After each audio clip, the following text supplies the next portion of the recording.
guest isn't a professional athlete, but his impact on sports might be just as big. He is the founder of Leveling the Playing Field, an organization that collects used sporting equipment and donates it to underserved kids. So far, he has reached over 100,000 young athletes. He's what we call a rad human.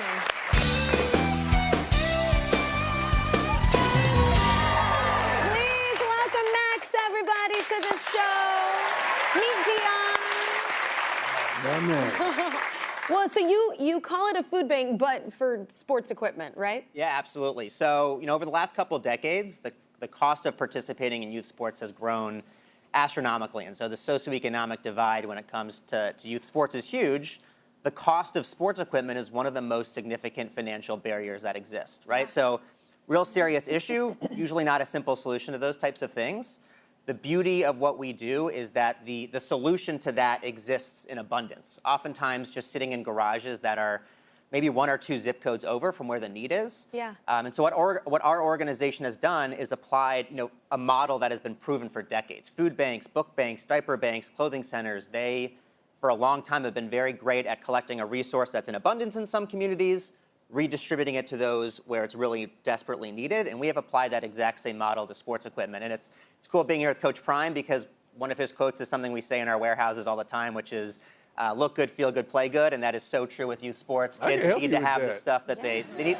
Yeah. I have a garage with uniforms that outfit several teams, as well as cleats. Yeah. Because I had one of the largest youth organizations in the country. Football, baseball, basketball, track, everything, cheer. And I'm just sitting on it. It's just sitting there. And those kids, they tend to grow. They tend to grow pretty quickly at the youth level. So you might use that set of football cleats for 1 season. You still got a lot of life left in those cleats, and our job is to make sure it gets back out there. Absolutely. How have you seen it impact the kids? Yeah, I mean, there's so many stories of how we've impacted kids.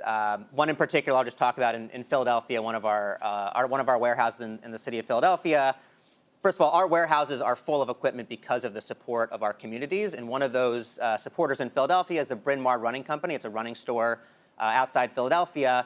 They have begun donating brand new track spikes, cross-country shoes, running shoes to us. And this charter school came in, 98% of their students qualify for free and reduced meals. And their girls were showing up to track in the wrong shoes, let's just put it that way, not the right shoes for track. And after coming into our warehouse and starting to get again, looking good, feeling good, having the right stuff, they actually went on. They got the equipment in the winter. That spring, they won their championship. Wow. So it was a huge impact. Wow. And thank you. Look good, feel good, play good. That's one of many stories. Yeah. I mean, we hear from people across the country all the time, PE teachers, coaches, through emails, phone calls. The need for this resource is widespread across the United States. And what we're trying to do at the organization is we're in 5 cities right now, and we're not stopping there.